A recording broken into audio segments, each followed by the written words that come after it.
Pa te vrijednosti, životni krug. Čuj, kak je tvoj životni krug? Dobar. Na Kaj kojem? si pila, kak slab šnops ti kdaj? Na kojem ti sad jeziku pričaš? Kaj mi smo že not? Gdje smo not? Unutra smo, U unutra kameri smo. smo. Ej.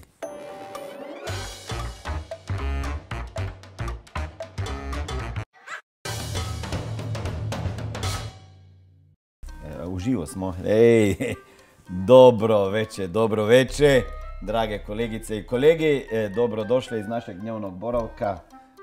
Imamo i trećeg Bela spava. sudionika emisije, Bela, Makebela. Vjerujem da gledate ove naše emisije, da je uživate, da se možda čak i poslije toga neki od vas posvađate, jer novac je razlog za svađe broj 1, jel tako, Helena? Pa mislim da jeste, ali nije nužno da je uvijek tako. Nije nužno, Nije. samo da nije neko dužno.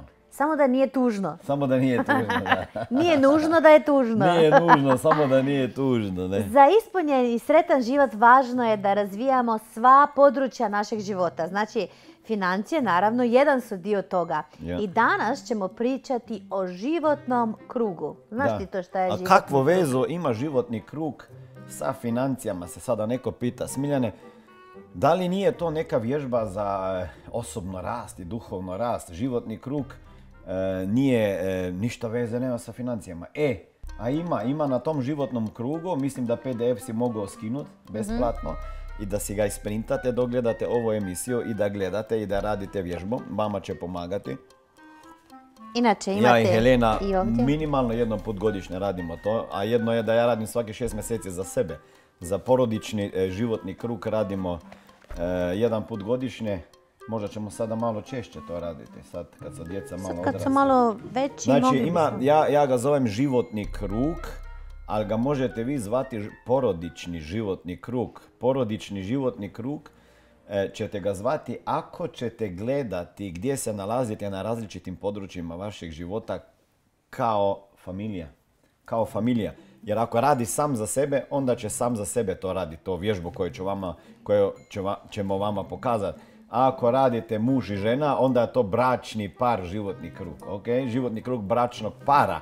Jer onda moje brojke postanu i njene brojke. Sada ako radimo bračni životni krug, moramo ispunjavati zajedno. Znači možda nekome ide bolje na nekom području, nekome ne. I sad ako hoćemo zajedno rasti i uživati u životu i voliti se i imati novac i biti bez nekog stresa, onda moramo raditi taj bračni životni krug.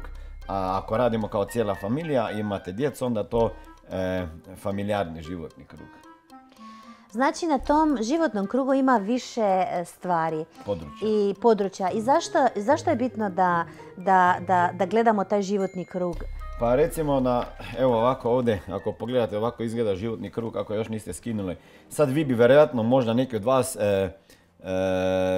više stvari stavili ili manje i možda drugačije podijelili, a na ovom životnom krugu su područja koja su bitna ako hoćeš imati ispunjen život, zdrav život, financijsko, duhovno, osobno, bogat život. Znači, jedno od područja su financije, znači novac. A to nije samo pitanje na to imate li ili nemate novac, nego koliko znanja imate o novcu, da li učite nešto o novcu, kakva je vaša financijska pismenost i tako dalje. Sad, ovo je jako jednostavno. Imamo mi u planu nešto da napravimo podpitanja za svaki takav dio područja tog života, novca, recimo nekoliko 10 pitanja, da onda lakše ocijeniš. Ali, ajmo reći, kada ćete to sami sebe ocijeniti gdje se nalazite, pitanje je imate novac, nemate novac, ste pod stresom, niste pod stresom zbog novca, zarađujete dovoljno, ne zarađujete, kako plaćate uplatnice, struje, bla bla bla, da li krpate mjesec sa mjesecom, kraj sa krajem, da li znate nešto o novcu, kakva je vaša financijska pismenost, da li ste posjetili neki seminar o financijskoj pismenosti, da li ste pročitali neku knjigu, da li razumijete šta je to cash flow, neto imovina, dugovi, kako to sve te bilance, ali to ćemo isto raditi u našoj emisiji. Znači jedno od područja je novac, ne? Tako? I drugo na koje puno ljudi daje akcenat i posvećuje puno vremena je? Osobna rast. Nije. Nego? Zdravlje. Uopšte me nisi slušao što sam te pitao. Ljudi, kojima dva područja ljudi davaju najviše fokusa? Jedno je novac i šta, zdravlje? I šta rade za novac? Ma samo misle da brine za novac. Ubiju se za novac. Ne, brine se za zdravlje. Ljudi se brinu za zdravlje, ali ne rade ništa na tome, većina njih, da se razume. A šta je karijera? Da, karijera. No, i zašto? Znači, ova dva područja ne uzimaju na kolo životu najviše vremena ljudima. Znači, ako pogledamo, imamo novac i karijera. Šta znači karijera? Kako se zadovoljan sa poslom? Da li napreduješ? Možeš li napredovati? Kakve su ti mogućnosti za napredovanje? Da li učiš u svoj posao? Da li te ispunjava? Da li daješ drugim? Da li radiš ono što želiš? Da li si u pravoj karijeri? Tako je. Uživaš li to? I tako dalje o tome. Znači, to su dva područja. Sada imamo lični rast.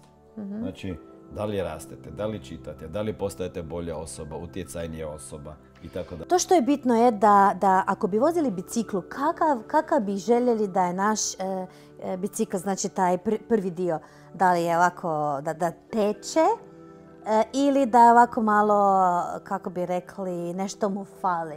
Znači kad bi tom biciklu, umjesto da je krug, nešto falilo, znači vi bi kako išli kroz život.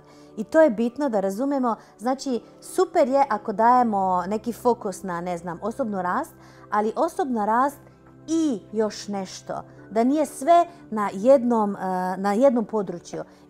I da nije sve na fokusu, na primjer, na financijama. Isto tako, ne? Da.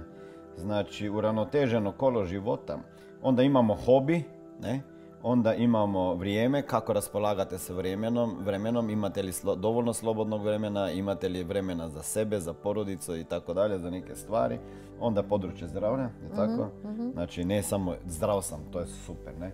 Imam kolege isto kao ja, imaju oko 50 godina i kaže ja sam zdrav, ali već nisam bio 20 godina kod doktora, sam top zdrav. To još ne znači da si zdrav, to samo znači da nisi možda bolestan, ali treba to i o tome se brinu. Znači, pitanje da li se rekreirate, kako jedete, da li znate nešto o prehrani, šta vama paše, šta ne, šta prija vašem organizmu. Onda imate šta još? Kretanje, to ti je otprilike rekreacija, znači fizičko nešto da radiš, ne? Da radite nešto fizično, da. Ne trebate sada sutra početi bodybuilding ili ne znam šta, nego važno je da možda idete u šetnju, da brinete za svoje zdravlje, za kondiciju, za snagu, za mišiće i za šta još? Za kondiciju, ja? Da, za kondiciju, da se krećeš. I onda su emocije. Emocije, ono kako vladate svojim emocijama, da li brzo poludite, da li se znate smiriti, da li dišete duboko kad se nešto desi, da li ste non stop pod stresom, u hektiki neki, znači koliko znate vladati svojim emocijama, jer emocije doslovno mogu pokrenuti cijelo kolo života. Onda imamo odnos sa porodicom i sa partnerom. To bi mogli strpati u jedno, ali recimo neki nemate djece pa imate samo partnera, pa možda na taj način smo malo to odvojili, ne? Helena, htjela bi ti nešto dodati? Samo još da je dobro da sad to skinete, znači skinete taj životni krug i napravite tu vježbu sa svojim partnerom. Nema šta bi trebalo da bude, nego da staviti kako je. Znači, u tom trenutku danas napišite koji ste datum i onda samo stavite gdje ste sada. Ako rećemo, ne znam, od 0 do 100%, gdje bi vi rekli sada da ste, ne znam, na području, ne znam, financija, gdje ste na području osobne rasti, karijere. Znači, gdje u tim različitim područjima, gdje se vi sada nalazite? Od 1 do 10, ne? Od 1 do 10, znači, da. Znači, 1 ti je ovdje, ajmo reći od 0 do 10, ili 0 100%, nema veze. Znači, 0 ti je ovdje u centru kruga, a vanjski dio ti je 100%. Sad, ako vi kažete što se novca tiče, nemam ni ušteđevinu neko, nemam ni to zlatnu rezervu za mjesec, ni za 2, ni za 3, ni za 6, ni za 12, nemam. nemam konstantnih prihoda, nemam pasivnih prihoda, ne zarađujem dovoljno, krpam kraj sa krajem, tako dalje. I kažeš ovo od 0 do 10 sam negdje na 3. Napravite crticu ovako, 1, 2, 3, ok, ovako. I onda samo pobojajte unutrašnji dio ispod crtice, znači taj krug. Onda pogledajte karijeru ovako, isto kako ste zadovoljni, odgovorite si na sva ova pitanja i tako sva područja. Tako da, kada završimo emisiju, napravite to, nemojte samo prepisivati od svog partnera, od svog kolege, ako gledate zajedno, jer ovo nije vježba da možete ili bi trebali vi nekoga, kako se kaže, impresionirati. Ovo je vaša vježba da vidite realno gdje se nalazite. Ne? Ali možete i ovako sa partnerom, to je jedan način da možete sada i da si downloadate to, ali možete i način da si uzmete vrijeme sa svojim partnerom i ovako malo razgovarate. Dajmo reći gdje smo mi sada na tom području. I onda malo argumentiraš ti, pa argumentiram ja, pa da vidimo negdje gdje smo. I onda zaista to može biti jedan super večer za dvoje ljudi koje se vole i koji žele da idu naprijed u toj vezi. I to će meni se čini da će to i vezu napraviti više blisku, znači ako razgovarate o tim stvarima i ako argumentirate, znači on će reći nešto, ja ću reći nešto, pa da vidimo, pa da, ok, pa može, pa da, tu smo. I da onda kao par rečete, evo ovako naše kole, imate samo u mislima da super bi bilo da se ova bicikla baš lijepo ovako laganini ide i kreće, da je sve u krugu, ne? To je baš super. Ali ako nije, vi znate gdje trebate da stavite pažnju. Ovo je stvarno, što je rekla Helena, prilika da se zbližite i povežete, ali postoji mogućnost da se posvađate. Recimo, ti sad si pametan i kažeš partneru, šta si napisala tu za zdravlje, ništa ne radiš, ne vježbaš, ne brine se za sebe, ajde bježi to i stavi 7 na 2, ili možda ajde izgubi 2 kile oko ovdje trbuha, ne, i onda ti ćeš meni, ti si meni rekao da imam veliko dupe, da te nije sram, nisam ja ništa rekao da imaš, ali si mislio, ne nisam mislio, pa ti misli, i onda ide svađa, razumete, ne? I onda dođete do novca. Ko je krivo za novac? Sam te rekao. Zašto nemamo novca? Znaš šta ti mislimo da smo na 2. Ako bih uložila u kriptovalute, bili bi na 6. Sada smo na 2. Da, na 2, na 8, na 9, na 3, na 4 i tako dole gore, ne? A pa dobro, u kriptovalutama to je normalno. Da, ne? Znači, može, ali vi ste odrasli ljudi. Pa to su odrasli ljudi, Smiljane. To su odrasli ljudi i kad su odrasli ljudi u pitanju, oni razumije. Ako ćete se svađati, onda nešto trebate na području emocija napraviti i partnerstva. Da. Ja ću vama reći, oprosti, reci. Da, reci ti. Ja ću vama reći iz iskustva kad radim taj kolo života već 23 godine svoj i sa drugim ljudima, ne znam, hiljade ljudi iz naših saradnika u Smart Money radi ovo vježbu kad ulaze u firmu. Okay? Naši ljudi koji surađuju sa nama kao savjetnici, mi njima damo, to je prva vježba koju ljudi naprave. Prva.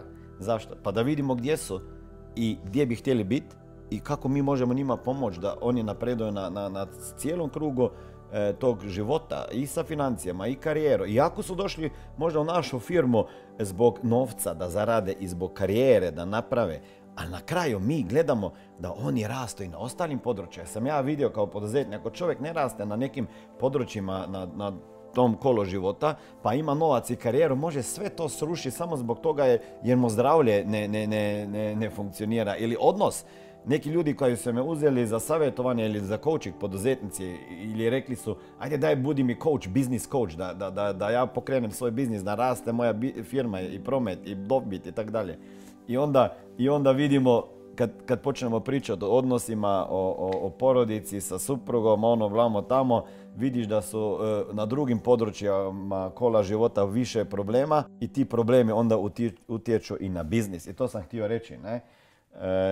Da ova područja na kolu života su jako međusobno povezana i utječu jedan na druge. Tako da može se desiti kada središ jedno od tih područja da se poprave sve ostala područja. Ja ću vama reći samo jedno istraživanje koje je bilo napravljeno. Sad nemojte me držati za jezik koje godine i kako tačno postoci i tako dalje, ali generalno gledano imali su jedno istraživanje gdje su ljudima rekli da zapisuju, znači njih su izvagali prije ovoga, prije istrage, izvagali, mjerili masnoću i tako dalje i koliko kilograma ima. Nikome nije ništa niko rekao sad morate smršaviti ništa. njima su samo rekli od danas dalje budite samo fokusirani, odnosno zapamtite, odnosno zapišite na list papira šta ste jeli tokom dana. Okay? I šta se desilo?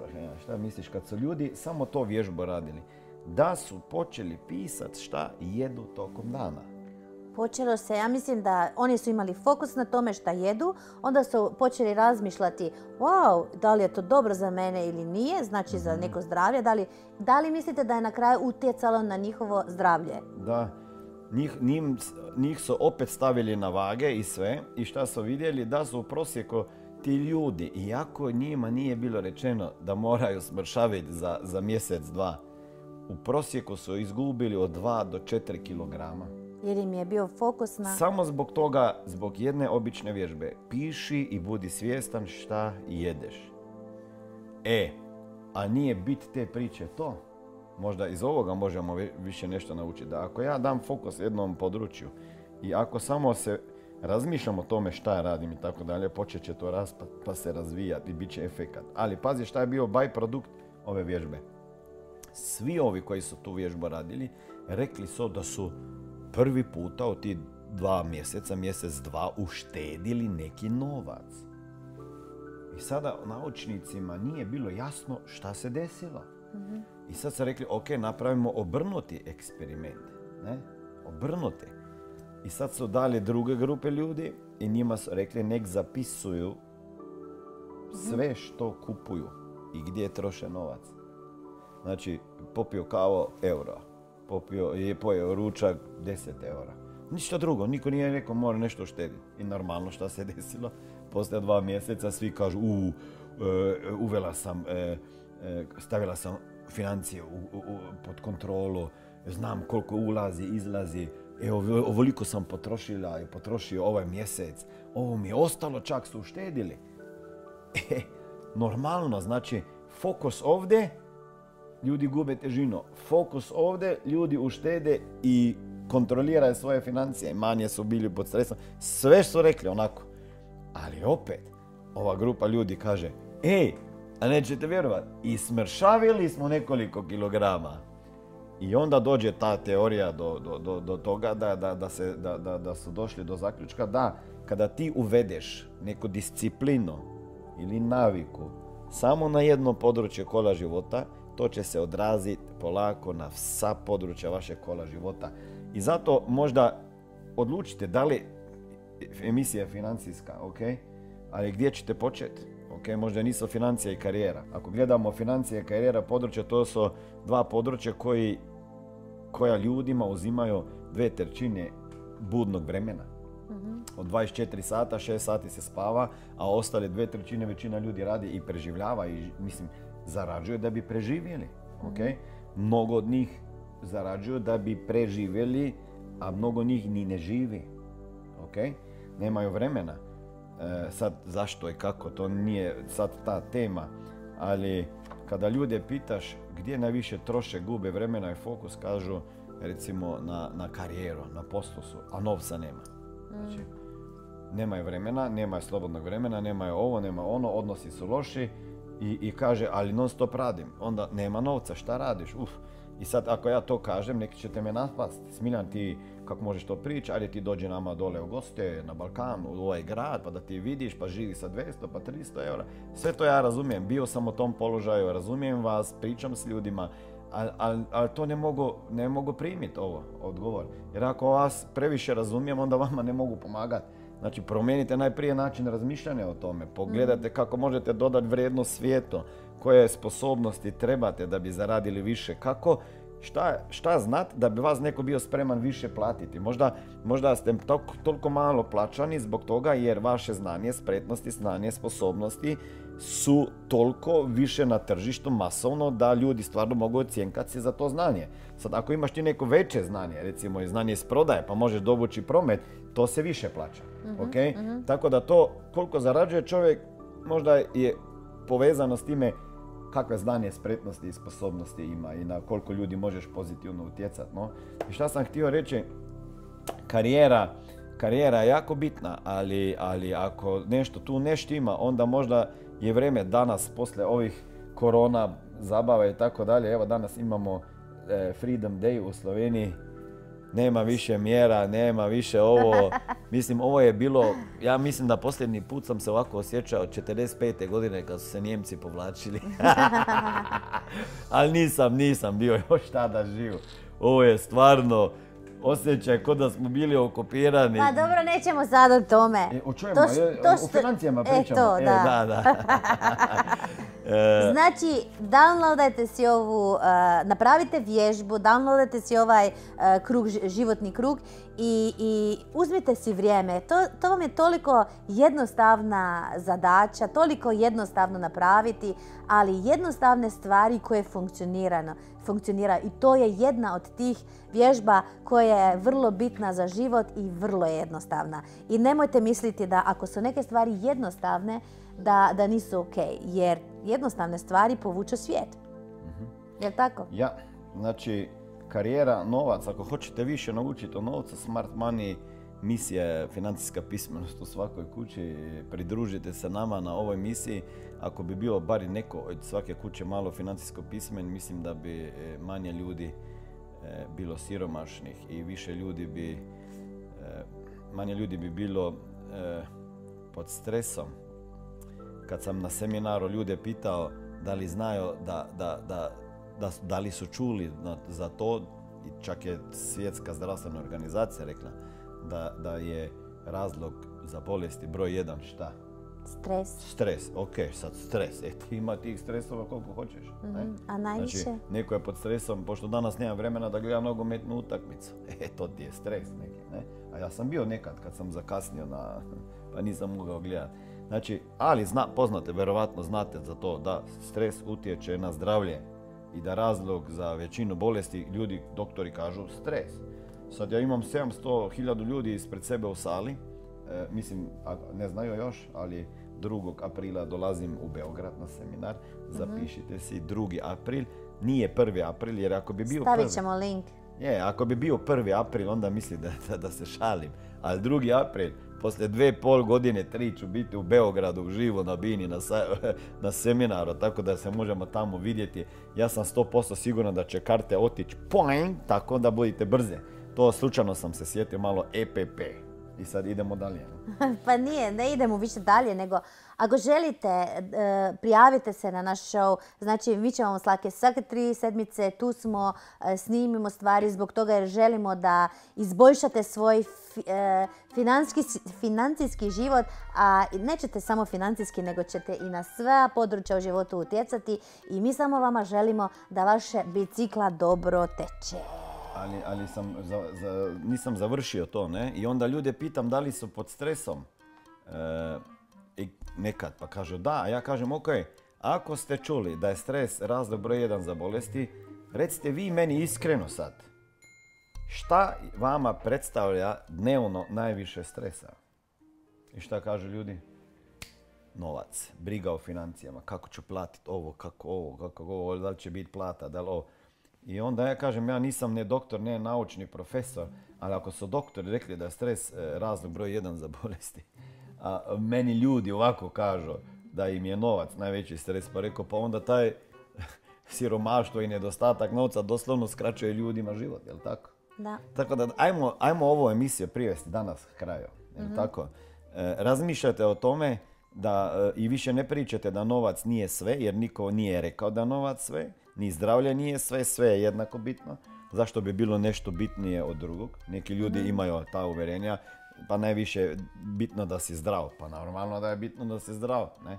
Ali ako nemaš osiguranja, pa se razboliš i bolestan si, pa nemaš novaca onda da bi normalno živio. Znači, sve je nekako povezano i sa novcem. I ja mislim da je jedno veliko pogrešno uvjerenje u našoj okolini na ovom svijetu da ljudi kažu da je novac izvor svega zla, da ne raste na drvetu i svašta ćete čuti. Tako da vidimo se, bolje da se vidimo.